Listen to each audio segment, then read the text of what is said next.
Kasus ini berkaitan dengan penerimaan gratifikasi yang diterima oleh Kaisang itu tidak hanya yang ke Amerika menggunakan pesawat ini. Gratifikasi yang tidak dilaporkan ke KPK itu adalah merupakan suap. Kenapa laporannya sudah lama kok tidak dianalisis? Apa takut? Di dalam memutuskan perkara gratifikasi ke Kaisang ini dikecualikan Gufron tidak harus ikut ambil bagian. Artinya orang-orang yang dekat apabila memberikan gift seseorang pebisnis ya, pelaku usaha, itu dampaknya itu bisa saja kepada keluarga, entah kakaknya, atau kakak iparnya, atau bapaknya sebagai presiden. Telusuri itu derajat konflik kepentingan, bukan diukur dengan kakak. Ini lucu di KPK ini. Saya Samsudin Alimsyah, mari kita bicarakan demokrasi.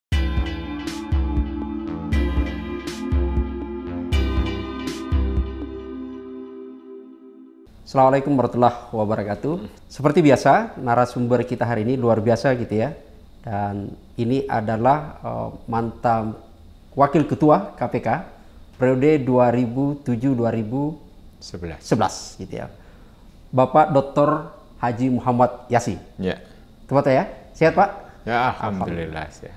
Ini netizen kita kalau membicarakan masih lagi yang panas Pak sekarang. Ya. Jadi kalau kita lihat kemarin itu, putra mahkota Presiden Republik Indonesia, kalau kita sebut Presiden Joko Widodo, meskipun banyak orang yang menyebut sekarang Mulyono gitu ya, itu kemudian mendatangi KPK, mengklarifikasi. Jadi tiba-tiba muncul hadir di KPK, mengklarifikasi yang selama ini heboh gitu Pak ya, dugaan gratifikasi penggunaan pesawat jet pribadi gitu ya, super mewah itu. Nah Pak Yasin, katanya kalau klarifikasi dari mereka ini, dari Kaisang ini kan menyebut semua data sudah di KPK, sudah diserahkan, berarti bolanya di KPK. Sebagai orang yang konsen mengamati KPK, pernah di KPK.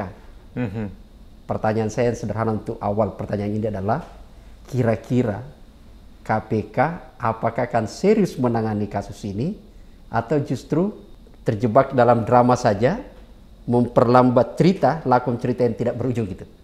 Itu kira-kira gimana Pak? Jadi kalau kita melihat kinerja sebelumnya dalam menangani kasus-kasus korupsi, yang strategis juga dibiarkan, yang katakanlah yang melibatkan penyelenggara negara, penegak hukum yang istilahnya high ranking official, kan dia agak gampang itu dalam menanganinya gitu. Sehingga kasus ini pun ini bisa kita duga, wah nanti ujungnya itu tidak akan melebar kemana-mana, padahal ini kasus ini berkaitan dengan penerimaan gratifikasi yang diterima oleh yang bersangkutan, yang dalam hal ini Kaisang itu tidak hanya yang ke Amerika menggunakan pesawat ini, gratifikasinya itu. Ya ini kita harus menetapkan apa case ini gratifikasi atau bukan, itu yang paling penting. Kalau kinerja KPK harus didorong kiri kanan agar mereka juga bekerja. Jangan sampai dia meninggalkan legasi bahwa kepemimpinan KPK yang kelima ini merusak performa dan kinerja KPK itu loh. Yang selama ini juga udah rendah, giliran dia mendapatkan katakanlah bola yang bagus tapi tidak diolah dengan baik. Nah ini sangat disayangkan oleh masyarakat, dan dari menjadi presiden yang buruk untuk penegakan hukum ke depan, khususnya dalam hal penanganan kasus gratifikasi. Ya, karena ini Pak Yasin dia belajar dalam mencoba memotret kejadian gitu ya. Ya. Kasus dugaan korupsi, gratifikasi atau gratifikasi juga gitu ya, yang melibatkan keluarga istana, keluarga presiden ini kan sebenarnya sudah pernah dilaporkan jauh sebelumnya juga. 2 tahun yang lalu bahkan Kang Ubed melaporkan gitu ya.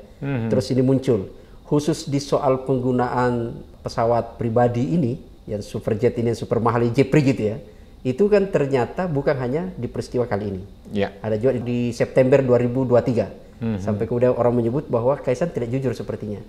Nah, di situ kemudian apakah kira-kira itu bisa berproses gitu ya? Harus didorong untuk bisa berproses. Tentang hasilnya kita tidak tahu, yang penting kita sebagai penggiat dan pengamat korupsi, yang kita anti korupsi ini harus mendorong bahwa kasus ini harus diproses. Karena kalau tidak, seperti tadi yang saya sampaikan, jadi presiden, kedepannya itu penegakan hukum, khususnya di gratifikasi ini menjadi lemah. Karena dengan membiarkan yang sebenarnya gratifikasi tidak mendapatkan suatu, katakanlah, penanganan yang sesuai dengan aturan perundangan yang berlaku. Gitu, nah, Bang Sam. Itu dia Pak, kalau kita bicara regulasi ya, kita bicara aturan gitu ya. Misalnya kalau di soal undang-undang tipikor dan gratifikasi misalnya, itu kan 30 hari. Mungkin kalau yang ke Amerika memang belum cukup 30 hari, meskipun sempat ngumpet juga kan gitu. Mendekati detik-detik terakhir tiba-tiba muncul gitu. Sempat ada banyak menyebut Kaisar lagi dicari kemana gitu kan. Tapi kalau misalnya dikaitkan November 2023 itu kan sudah tidak. Ya, kalau yang laporan sebelumnya juga dia diidentifikasi juga menerima hal yang sama. Treatment pemberian suatu layanan yang katakanlah yang istimewa dengan menggunakan katakanlah fasilitas, apabila itu fasilitasnya adalah kendaraan yang berupa jet, itu ya harus diperhitungkan sesuai dengan berapa kos penyewaan jet itu. Yang di bulan November itu jelas itu sudah melampaui batas toleransi untuk pelaporan gratifikasi. Jadi kan itu 30 hari kerja. 30 hari kerja itu kira-kira ya katakanlah 37 atau 38 hari lah. Kalau kurangi tanggal merah dan hari kurangi tanggal merah dan hari libur Sabtu, kan begitu. Minggu, ya, kalau yang penerimaan layanan yang tanggal 17 atau 18 Agustus yang lalu, ini memang belum terlambat, ini pas detik terakhir, kurang satu hari. Gitu ya, gitu. Ya, kurang 1 hari. Ini ya silakan tetap diproses, tapi harus judgement perhitungan berapa kosnya ya jangan direduksi hanya 90 juta seperti yang disampaikan oleh Deputi Pencegahan kemarin. Pak Pahala gitu ya? Ya, Pak Pahala Nainggolan itu saya kira juga kurang pas gitu, harus bukan numpang. Kalau numpang itu kan ada orang yang ditumpangi dan ada berada di situ. Indikasinya kan dia tidak bersama yang ditumpangi, itu artinya yang saya tiba-tiba itu ini juga Pak agak tergelitik ketika disebut nebeng gitu ya. Saya kalau balik dari kantor ini balik itu pulang ke rumah saya nebeng. Nebengnya itu adalah sampai ke stasiun. Nebeng di mobilnya Pak Abraham Samad.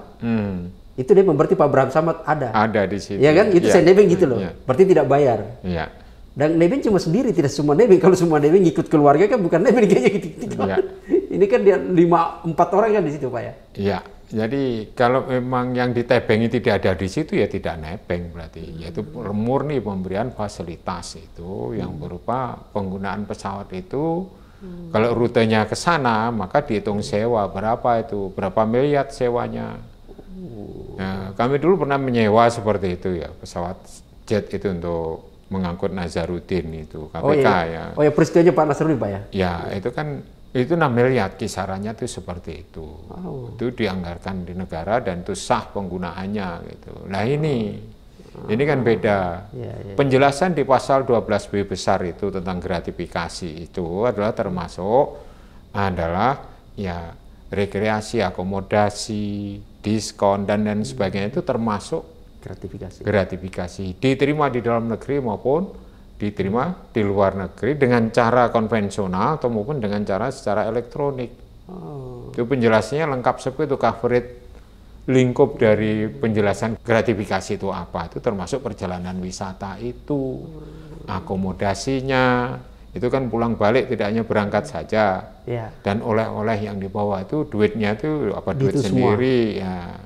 Dan kejadian sebelumnya harus diproses secara binding atau menjadi satu dengan pemrosesan yang sekarang. Yang November itu Pak? Iya ya, jangan sampai hanya memproses yang ini saja karena laporan itu sudah bergulir.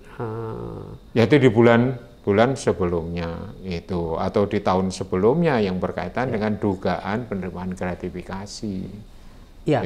Kalau misalnya kan di satu peristiwa di September 2023.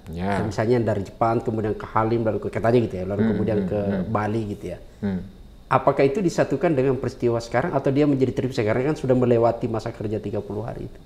Ya tapi itu mulainya tetap dari aturan 12B besar itu karena dia bukan penyelenggara negara. Dia keluarga penyelenggara negara, keluarga presiden. Jadi mulainya tidak bisa suap itu karena dia bukan penyelenggara negara. Dan tidak diterima oleh penyelenggara negara yang bersangkutan, itu kan anaknya. Maka dimulai dari gratifikasi dulu. Gitu ya. Ya, itu yang menganalisis adalah KPK. Kenapa laporannya sudah lama kok tidak dianalisis? Apa takut? Nah, ini kan berarti kan ya dia tidak menjalankan amanah undang-undang, bahwa dia itu dalam menjalankan tugas dan fungsinya itu bersifat independen, artinya bebas dari pengaruh manapun juga. Kalau tidak dilaksanakan, harus kita desak itu KPK-nya itu untuk menjalankan prosedur hukum yang seharusnya. Iya, karena gini Pak, sudah sangat jelas nih ya. Terang benderang gitu loh. Bagaimana kemudian ya mungkin apakah Pak Yasin juga membaca gitu ya? Sepertinya di KPK sekarang kan terpola tuh. Ada faksi yang mengembalikan marwah KPK tidak gitu ya, ingin menegakkan untuk mengusut kasus gratifikasi ini. Tapi kan ada yang menarik Pak, belum apa-apa kan tiba-tiba justru KPK seolah-olah saya mengambil justifikasi penilaian bahwa sepertinya menjadi juru bicara istana. Belum ada proses tiba-tiba, oh ini Kaisar tidak bisa diperiksa nih, dia bukan penyelenggara negara.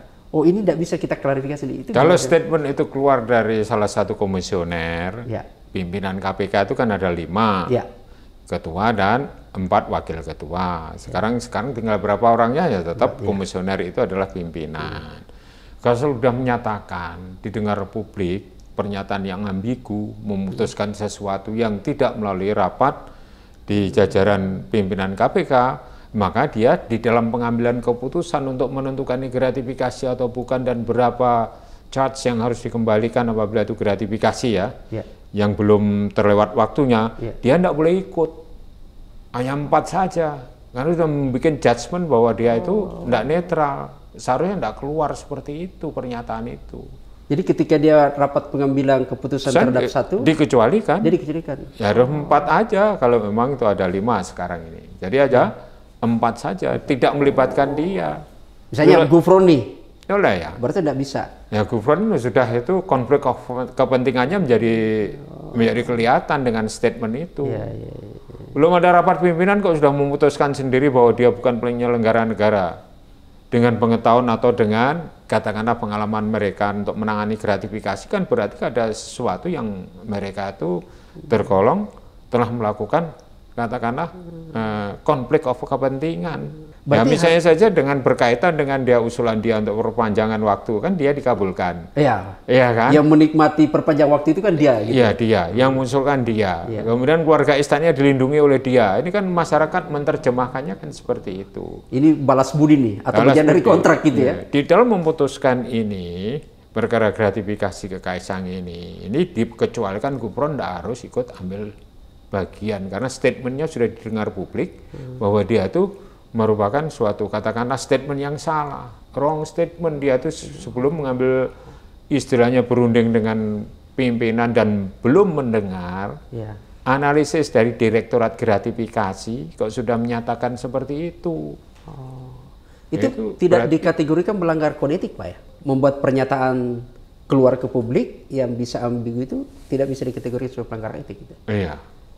Seharusnya Dewas harus memeriksa dia. Itu melanggar sebenarnya, itu memutuskan itu yang tidak melibatkan pimpinan lain di dalam pengambilan keputusan. Kalau kami dulu itu ya solid. Jadi kalau 5 ya 5 kita mengambil keputusan. Dikala kita tinggal 2 ya kita 2 mengambil keputusan. Dikala kembali lagi jadi 4 ya kita mengambil keputusan secara kolektif dan kolegial. Nah, dia tidak melaksanakan perintah undang-undang bahwa keputusan semacam ini harus ditempuh dengan kolektif dan kolegial. Dia membuat statement sendiri. Nah, ini udah pelanggaran etik dan bisa diduga juga pelanggaran hukum seperti itu kepada yang bersangkutan. Melanggar perintah undang-undang bahwa apa yang diputuskan itu harus kolektif kolegial. Dia bikin statement sendiri. Nah, tapi kan pada saat bersamaan juga, ini agak saya coba lihat peta di dalam Pak ya. Ada pimpinan ini, komisioner nih. Gufron, Nurul Gufron yang membuat pernyataan. Terus ada nyusul lagi adalah juru bicara. Menyatakan juga tidak bisa. Terus yang kemarin justru membuat estimasi 90 juta pahala. Itu gimana itu Pak ya? Itu semuanya kena itu kode etik bahwa dia itu menyampaikan sesuatu tidak sesuai dengan tugas dan fungsinya. Kalau KPK itu kan harus didasarkan pada standar operating procedure. Apa prosedurnya seperti itu, mengungkapkan sesuatu yang belum dilakukan kajian. Nggak bisa seperti itu. Baik itu juru bicara, kemudian Deputi Bidang Pencegahan maupun komisionernya, pimpinan KPK yang dalam hal ini adalah Nurul Gufron, ini harus off dulu dalam pertimbangan itu karena dia menyampaikan suatu kesimpulan yang belum dilakukan analisis. Mestinya kalau masih itu adalah kira-kira perkiraan prediksi 90 juta jangan dikeluarkan dulu. Kalau dibicarakan secara internal. Itu konsumsi internal. Iya, konsumsi internal. Tidak boleh dinyatakan seperti itu, menimbulkan hiruk pikuk atau polemik di masyarakat. Apa betul 90 juta kok murah banget kan begitu? Iya. Padahal sekarang jadi jadi polemik kan? Iya. Itu menumbuhkan polemik di masyarakat. Jadi harus tegas di Dewan Pengawas ini di dalam mengambil suatu kebijakan. Harus ada yang melaporkan di situ penggiat anti korupsi atas statement-statement yang tidak didasari atas analisis yang dalam tentang kajian dari gratifikasi tersebut. Mudah-mudahan ini Pak Yasin, tidak ada hubungannya soal rekrutmen pimpinan KPK kan ya? Ya ada hubungannya karena dipilih orang-orang yang Pak Pahala ini kan lagi mendaftar. Nah iya, itu harus dikaitkan juga. Rekrutmen yang pimpinan KPK periode 5 itu juga bermasalah. Ya. Kalau ada yang hal-hal yang bermasalah seperti Nurul Gufron, ditambah lagi Pahala Nainggolan yang seperti itu juga harus dipertimbangkan tuh panselnya itu. Bahwa dia tidak mentaati standar operating procedure dalam melaksanakan tugas. Saya kembali ke soal ini Pak, soal pemeriksaan gratifikasi yang Jeffrey nih, jet pribadi gitu ya. Ya. Dengan dalam kaitan yang September lalu kemudian yang Agustus kemarin gitu ya. Ya. Dan ini kan proses sedang berjalan gitu ya. Keluarannya nanti kira-kira seperti apa itu? Pembacaannya apa ya? Kalau yang jet pribadi yang ke Amerika dengan digunakan dengan istrinya yang katanya nebeng itu. Karena itu laporannya adalah sebelum batas waktu toleransi untuk yang menerima itu harus lapor kepada KPK, maka itu bisa saja judgement tentang pengembalian kepada negara.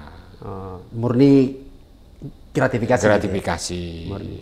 Gitu. Nah, tapi kalau yang terlambat, artinya ada laporan-laporan yang katakanlah yang sejenis, tapi sudah lewat waktu, itu sudah masuk suap kategorinya. Karena dianggap tidak punya niat baik untuk melaporkan. Seandainya toh dia juga ikut melaporkan di kemarin tanggal 17 September kemarin, ya maka itu pun sudah dinilai bahwa itu sudah berubah, bahwa gratifikasi yang tidak dilaporkan ke KPK itu adalah merupakan suap. Berarti dua hal yang terpisah. Dua hal yang terpisah. Jadi cara KPK untuk memberikan keputusan dan pertimbangan atau judgement itu harus terpisah. Yang ini harus mengembalikan, yang satunya adalah proses hukum dan melalui proses penyelidikan dan nanti penuntutan apabila memang terbukti telah dikumpulkan dua alat bukti yang cukup. Akhirnya ke sana. Meskipun sama-sama dalam modus kasusnya adalah gratifikasi. Gratifikasi yang satu sudah berubah menjadi suap. Apalagi kalau dibuktikan kan ini jadi perdebatan Pak ya. Saya agak ini ketika selalu dibuat pernyataan bahwa ini kan bukan pejabat negara. Saya kemudian mencoba membuka data dari KPK sendiri. Misalnya dari 57% di tahun 2017 KPK, data KPK yang kepala daerah dari total dari awal sampai 2017 itu kan 57% Pak kepala daerah ditangkap gitu kan. Kasusnya itu adalah gratifikasi. Dan ketika kita cek modusnya itu tidak langsung. Bahkan ada sampai lihat pembantu Pak, bukan anaknya. Jadi kalau dilihat ini kan posisinya masa iya gara-gara hanya karena dianggap ini bukan pejabat negara, dia hanya anak, lalu kemudian dia sudah menikah, seolah-olah putus tuh mata rantai. Saya kira kalau orang korupsi itu Pak jarangnya langsung gitu kan, mulai diputer lewat temannya, lewat ini gitu. Saya dengar atau membaca di media itu bahkan Direktur Penyelidikan juga menyarankan kepada harus hati-hati dan teliti di dalam memeriksa gratifikasi. Karena ini yang bersangkutan ini sudah punya kakak, terpisah, bukan anak, berbeda dengan kasus misalnya saja Rafael Alun Trisambodo dengan anaknya yang namanya Dandi itu, Rosari Dandi itu, yang Dandi itu anaknya kan, karena kemewahan yang dipakai anaknya kemudian diperiksa lah itu harta kekayaan dan proses yang mungkin dialami oleh dia berdasarkan laporan dari masyarakat, akhirnya kan ditetapkan bahwa gratifikasi dia masuk penjara kan, seperti itu. Cara judgement untuk menganalisis ini gratifikasi atau bukan itu tidak didasarkan atas kakak. Ini kan keluarga presiden. Itu dia. Keluarga presiden ya jelas bahwa yang diterima itu harus dibuktikan, dianalisis apabila dia itu adalah katakanlah ada kaitannya dengan pihak-pihak tertentu, misalnya perorangan maupun kelompok bisnis yang memberikan semacam hadiah. Itu kan gift tuh berarti. Gift for influence, yaitu untuk mempengaruhi nanti agar proses dia itu kepada yang sekarang keluarganya sedang menjabat itu siapa di antara yang menjabat? Apakah itu Gibran atau mantunya? Itu semua keluarga loh itu. Iya. Dan keluarga itu di dalam peraturan pemerintah nomor 59 tahun 2013, pengamanan presiden, wakil presiden, mantan presiden dan wakil presiden, dan pengamanan keluarga itu termasuk lingkup dia. Iya, dari sisi pengamanan gitu loh, Pak. Iya, Pampres dari semua. sisi pengamanan kan menyangkut dia. Artinya demikian dekatnya dia itu dengan pejabat, ya kan, yang mendapatkan semacam aturan bahwa keluarganya juga dilindungi, termasuk dia ini. Nah, itulah yang menyangkut kedekatan dia. Itu juga diatur dalam Permenhan nomor 2 tahun 2014, wah itu termasuk anak presiden, walaupun dia itu sudah berkeluarga atau belum, termasuk mantu kan sudah berkeluarga. Ya. Itu termasuk menjadi poin yang harus diamankan. Itu loh. Artinya orang-orang yang dekat apabila memberikan gift seseorang pebisnis ya, pelaku usaha, itu dampaknya itu bisa saja kepada keluarga, artinya yang poin orang yang menjabat di lingkungan keluarganya itu entah kakaknya, atau kakak iparnya, atau bapaknya sebagai presiden. Ya, itu yang agak aneh Pak Yasin. Mau maaf ini kita ini. Ya. Di satu sisi dia mendapatkan pelayanan privilege sebagai keluarga, meskipun presiden sebenarnya tidak punya anak gitu ya. Yang punya anak kan Pak Jokowi. Tapi kan dalam keprotokoleran dia mendapatkan pelayanan, pengamanan, itu dan macam-macam. menunjukkan kedekatan. Jadi derajat konflik kepentingan itu diukur dari situ. Kedekatan itu orang-orang yang artinya diatur pengamanannya oleh pasukan Pampres. Itu kan suatu tim yang mengamankan keluarga presiden kan. Itu yang saya mau sebut Pak, mendapatkan pengamanan nih, berarti kan fasilitas negara. Iya, begitu fasilitas negara. Negara begitu melindungi. Tapi Bu, ketika bicara gratifikasi, dia dengan begitu netral menyebut, saya kan bukan pejabat negara, saya sudah punya kakak, saya punya ini. Ya, kalau pengakuan silakan. Kan menjadi tidak adil. Bukan begitu, biar saja tuh melakukan pengakuan seperti itu.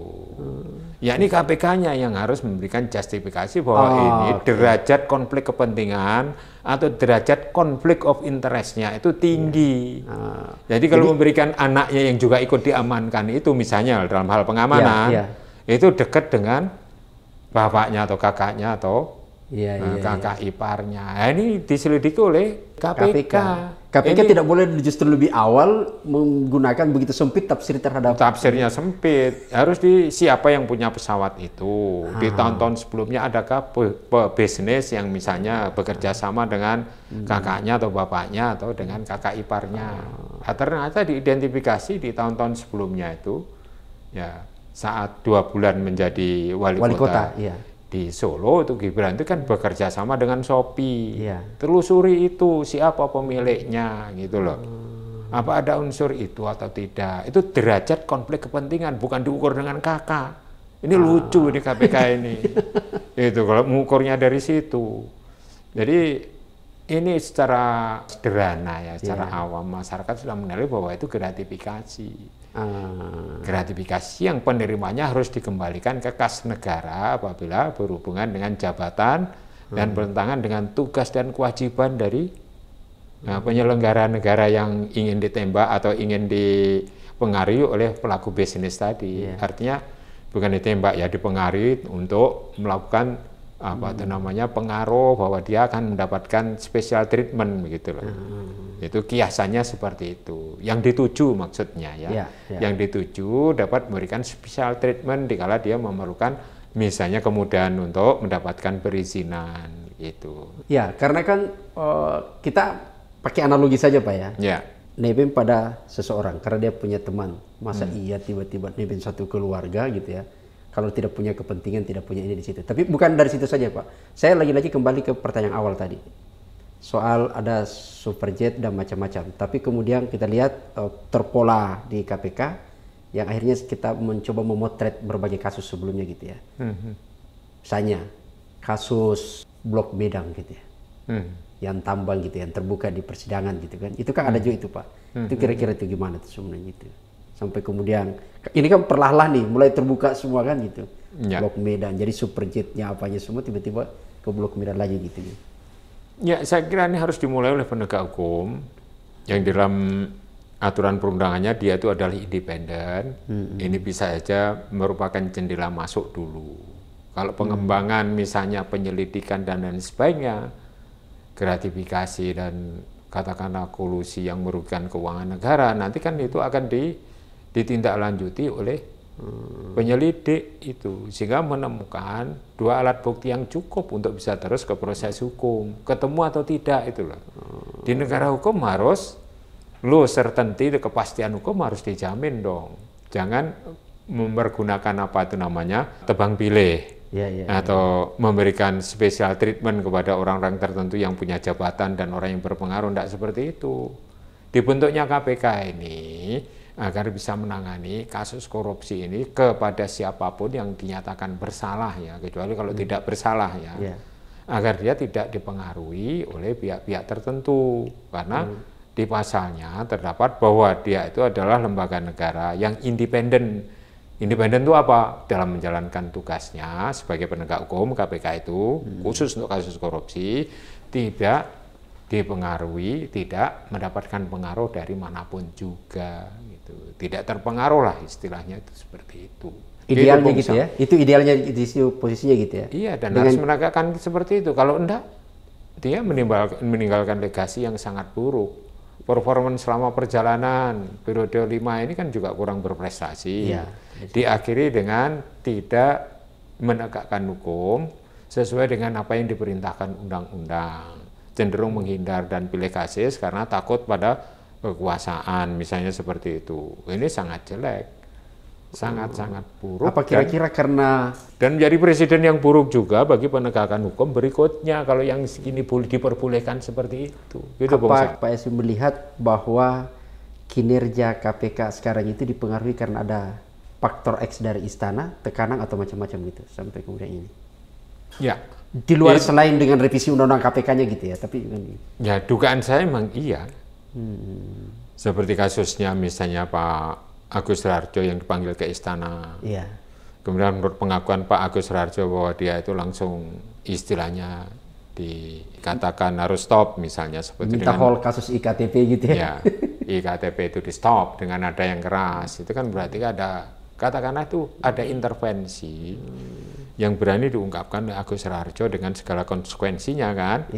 Tidak menutup kemungkinan kasus-kasus yang lain itu juga seperti itu, hanya tidak terbuka. Padahal dia seorang ketua KPK itu tidak bisa mengambil keputusan sendiri mengenai korupsi IKTP, itu harus selalu bersama-sama dengan komisioner yang lain. Untuk menetapkan iya ini masuk ke penyidikan itu berlima, nggak bisa satu orang ketua. Dan sebaliknya tidak bisa wakil ketua yang sedang tugas harian menetapkan bahwa ya ini harus putus untuk masuk ke penyidikan atau ini bukan gratifikasi seperti yang dilontarkan oleh Gufron tadi. Ini tidak bisa seperti itu. Pimpinan KPK harus dalam statementnya harus hati-hati. Dalam koridor hukum semuanya. Tidak bisa celebang-celebung atau selonongnya itu menyatakan statement yang sebenarnya tidak harus disampaikan oleh pimpinan KPK. Tidak genit gitu ya?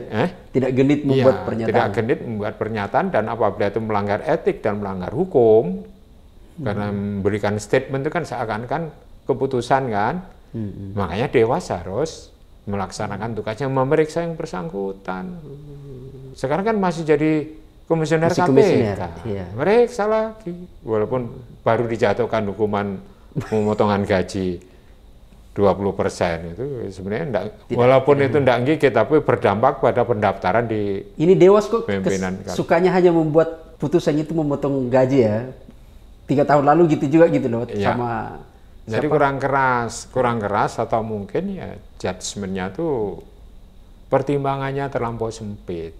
Kalau gratifikasi itu tidak hanya potong gaji dan suruh mundur, harus proses hukum. Pak Yasin, tadi kamu menyebut kemungkinan ada tekanan dari istana ke KPK dan ini. Kaisang ini kan lama ngumpet nih. 29, hampir 29 hari lah ya ngumpet. Gitu. Sisa 1 hari tiba-tiba muncul. Apa kira-kira itu faktor apa?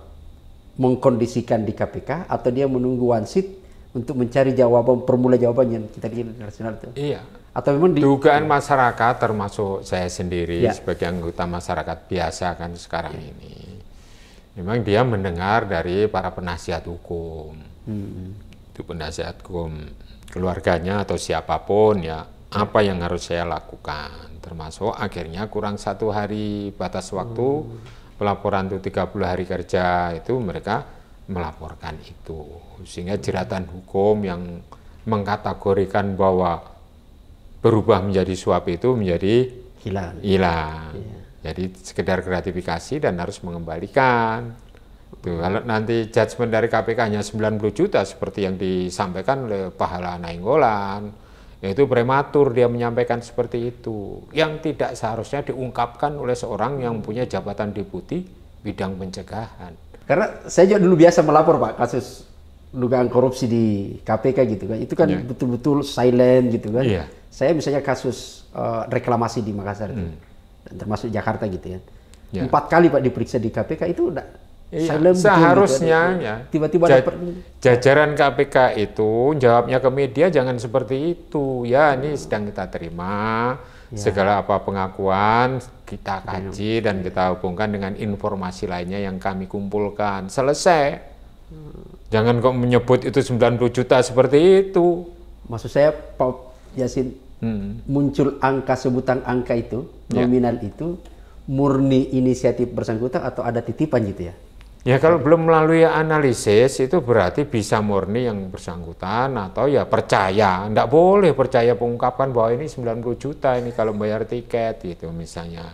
Dengan pesawat yang kelas 1 misalnya, ya nggak bisa begitu. Karena kan bunyi statement itu kan menguntungkan sebenarnya dari pihak Kaisang kan di situ. Betul. Kan? Gitu. Ini yang harus Dewas dan Pansel yang sedang dia kan juga ikut. Ya, dia ikut. 20 besar ikut, menang dia. Ini harus dipertimbangkan ini.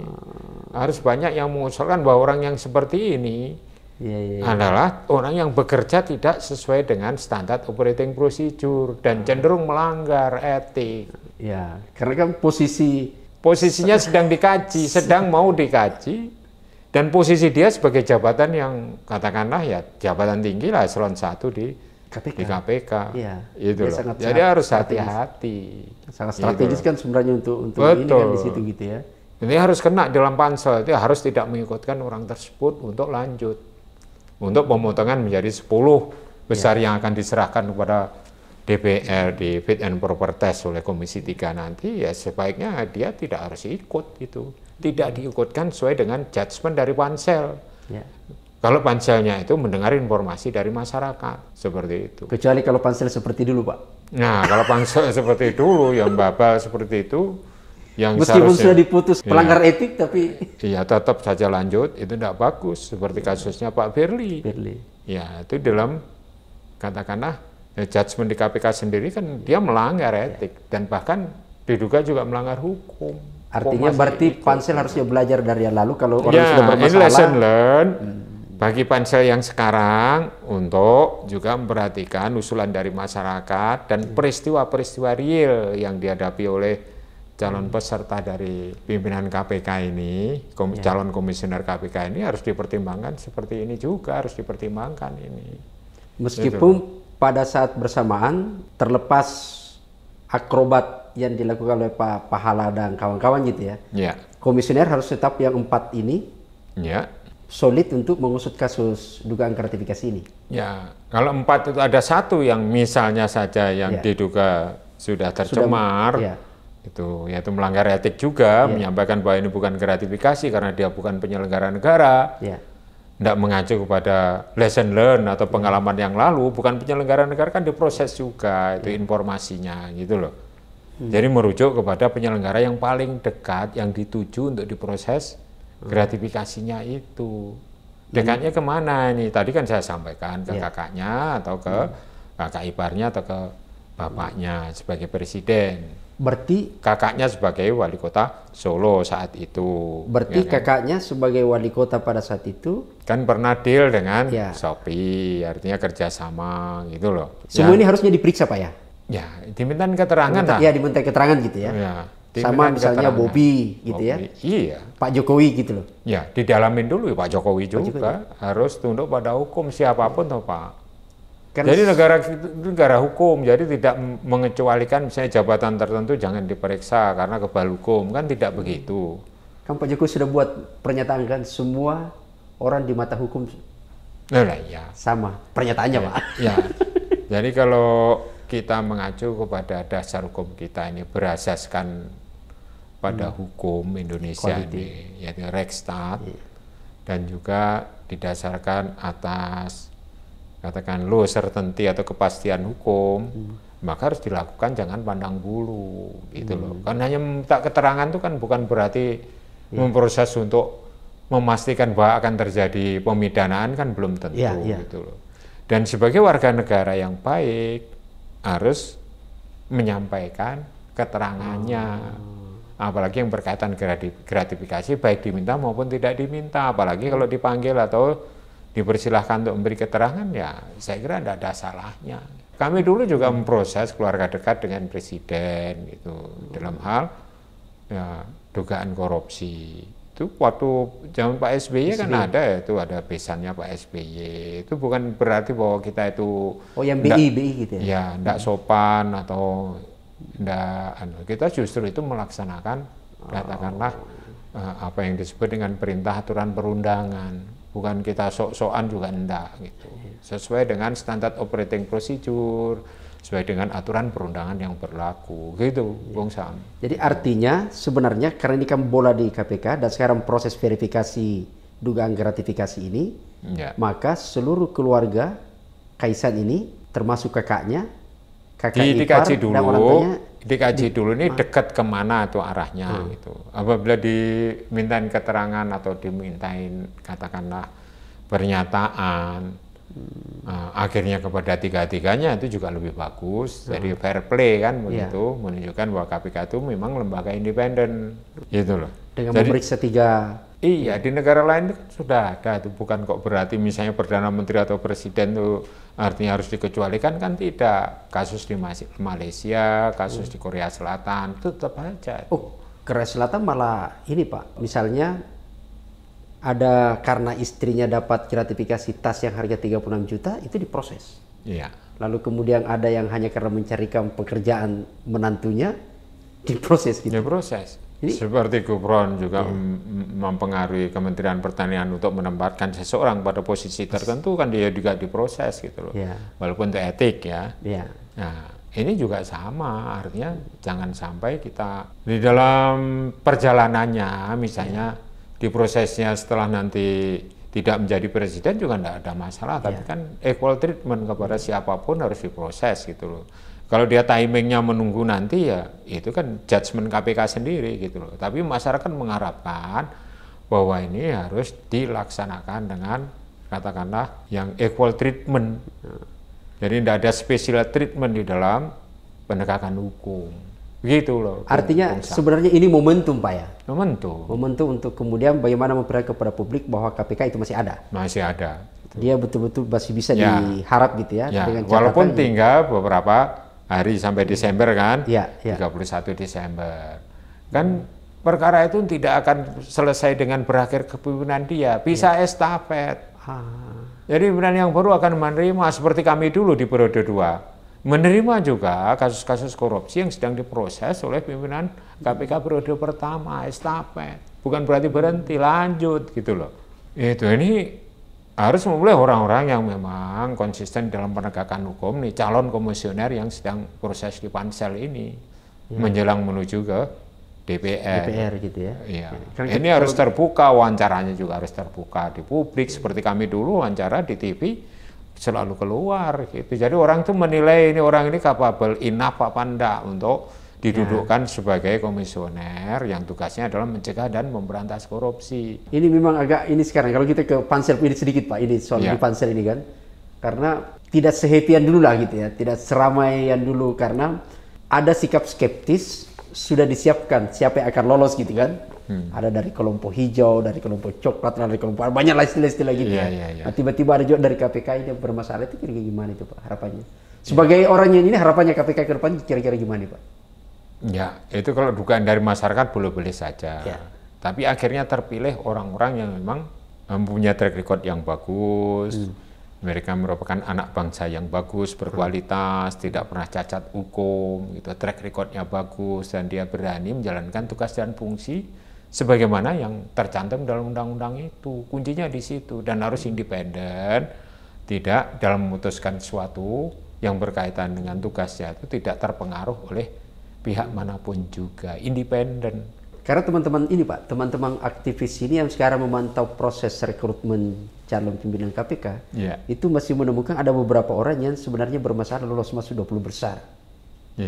Salah satunya tadi yang kita sebut gitu kan, itu. Dan ada yang kita lihat bahwa pernah diperiksa di Dewas. Itu ada juga tuh, pernah diperiksa di Dewas. Ada yang juga di jejak lain pernah bermasalah gitu ya. Kira-kira itu. Ya, yang begitu kesempatan untuk katakanlah untuk mengadakan shortlistednya itu lebih ketat lagi dari 20 menjadi 10 itu. Iya. Harus untuk masuk ke DPR gitu ya, ke presiden ke DPR gitu. Jadi harus mendengar suara dari masyarakat, melihat statement-statement yang orang yang di KPK kemudian dia juga ikut daftar, ternyata kok seperti ini. Tidak hanya Gufron saja, yang lain. Kalau misalnya Pak Pahala Nainggolan itu juga mempunyai statement yang sebenarnya tidak harus disampaikan sebelum ada kajian dari Direktorat Gratifikasi, maka dia tidak harus menyampaikan itu, walaupun itu di bawah dia ya. Tapi kan melakukan biar KPK bisa hidup kembali Pak ya gitu ya. Harus jangan memilih orang-orang yang menyalahi prosedur dalam mengambil kebijakan, nanti akan terulang kalau sembrono seperti itu. Dan harus mendengar masukan dari masyarakat gitu. Ini tanda-tanda bahwa dia tidak hati-hati dalam menyampaikan statement dan melakukan tugas dan kewajibannya apabila statementnya disampaikan ke publik seakan-akan sudah melalui analisis dari Direktorat Gratifikasi yang mempunyai tugas itu. Oke, Pak Yasin, saya lagi mempertegas penjelasan dari Pak Yasin. Saya menangkap bahwa khusus dalam kasus dugaan gratifikasi ini untuk KPK ini momentum gitu ya, memperlihatkan kinerjanya kepada publik bahwa itu masih ada. Satu, dan kedua adalah bahwa kemudian dia tidak tebang pilih, dia betul-betul harus mengusut lebih jauh, termasuk melakukan klarifikasi, memintai keterangan kepada keluarga dan pihak-pihak yang memberikan fasilitas itu. Tidak ada ketakutan yang perlu terjadi dalam dirinya gitu. Nah, ini kan proses hukum biasa ya. Artinya ini bukan suatu hal yang diada-adakan. Seharusnya dia bekerjanya seperti itu. Dan itu sudah masuk dalam SOP-nya. Saya yakin sudah ada. Semenjak kami dulu tuh wira-wiri diperiksa di Barreskrim dulu ya. Mengenai BP Chandra itu kita tuh SOP-nya sudah komplit. Apa yang dikerjakan oleh Direktorat Gratifikasi itu dari A sampai Z itu ada di situ sesuai dengan bidang tugasnya. Gitu loh. Jadi pasti ada SOP-nya. Karena kan pengalaman Pak Yasin ini kan bolak-balik waktu kasus Bibi Chandra kan cicak buaya. Ya itu. Kita membangun itu, katakanlah capacity building termasuk SOP di semua unit kegiatan itu ada di KPK itu. Dan itu pasti tidak akan dihilangkan. Karena itu merupakan suatu hal yang menjadi acuan kita dalam melaksanakan kerja, abuse of power atau tidak, dasarnya dari SOP itu. Gitu. Abuse of power itu yaitu yang menyalahi kewenangannya, melampaui batas kewenangannya, atau yang seharusnya dikerjakan tapi tidak dikerjakan, itu ya batasannya SOP itu. Itu begitu, kita bicara ini Pak, karena pengalaman masa lalu Pak Yasin gitu ya. Ini kan peristiwa penggunaan fasilitas mulai berjalan itu diduga gitu ya. Kronologisnya ada kerjasama kontrak macam-macam itu kan ketika 2 bulan jadi wali kota. Mas Gibran kakaknya gitu ya. Lalu kemudian bekerja terus bergerak tuh. Sampai kemudian menggunakan fasilitas mulai di September itu. Kalau misalnya nih, kita berandai-andai, meskipun dalam hukum tidak boleh orang berandai-andai, tapi kalau ditarik misalnya ternyata dugaan gratifikasi ini kuat, ada terjadi di sana, ada suap macam-macam misalnya gitu ya, yang dalam prosesnya, dan itu menyentuh Gibran gitu ya. Kira-kira status Gibran nanti sebagai wakil presiden terpilih bisa dilantik enggak? Saya kalau kita belajar juga dulu nih Pak. Kapolri. Itu tergantung kalau gratifikasi dan sudah melaporkan, maka dia harus mengembalikan sejumlah uang yang menurut analisis atau kajian dari Direktorat Gratifikasi ini adalah itu harus dikembalikan ke kas negara.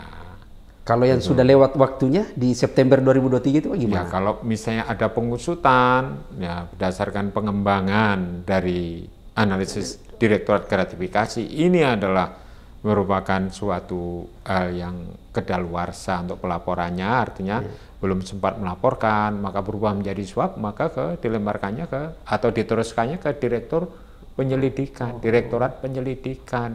Oh gitu ya. Itu, nah, ini tuh prosesnya panjang itu, menemukan bukti-bukti, barang bukti, sehingga mengerucut kepada 2 alat bukti yang cukup bila itu ditemukan. Maka kalau KPK, ada 2 alat bukti yang cukup dan itu menyentuh ke istana, sekaligus menyentuh ke posisi ketika dia wali kota gitu ya.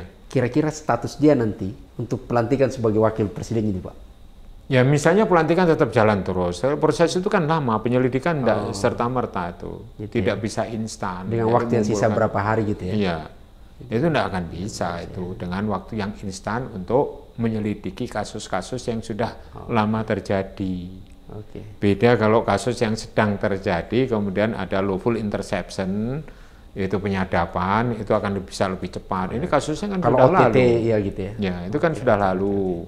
Maka melalui proses penyelidikan, sebagaimana biasa kasus-kasus yang harus dikumpulkan. Tapi bukan berarti bahwa proses penyelidikannya itu hilang hanya karena dia dilantik. Nah, enggak, Pak. Enggak, tetap jalan ya? Kalau tetap memang jalan. itu. Kalau terbukti akhirnya bisa di-impeach gitu ya. Ya. Jadi tergantung masyarakat juga harus mendorong itu apabila laporannya itu memang ada dugaan yang tidak hanya sekedar gratifikasi, itu terjadi sudah melampaui batas toleransi waktu yang diperbolehkan oleh aturan gratifikasi untuk melapor, maka ganti itu judulnya menjadi suap. Gitu loh. Nah, bukti suapnya mana? Suap itu kan tidak ada kwitansinya. Suap itu biasanya yang paling hebat yang ditempuh oleh KPK itu ya memang pada saat itu undergoing proses suapnya itu melalui penyadapan. Kalau yang sudah lalu berarti ya dokumen-dokumen kepintaran daripada penyelidik untuk mengungkap itu, dan itu tidak gampang gitu. Tapi infrastruktur di KPK itu bisa, Pak ya? Ya bisa, misalnya saja ya pernah menangani kasus di PG Gas di Jawa Timur itu berasal dari laporan kekayaan. LKPN. Ya, LKPN itu bisa naik dari situ dikait-kaitan harta yang diperoleh.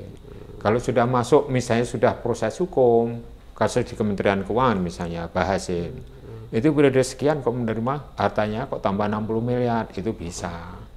Yaitu loh melalui apabila yang bersangkutan sudah terdakwa. Jadi pembuktian terbalik itu dimulai dari gratifikasi ini. Iya. Quote and quote terbatas ya. Nanti kalau sudah misalnya proses hukumnya lanjut, ini beda hal ya. Beda dengan yang pesawat ini loh ya.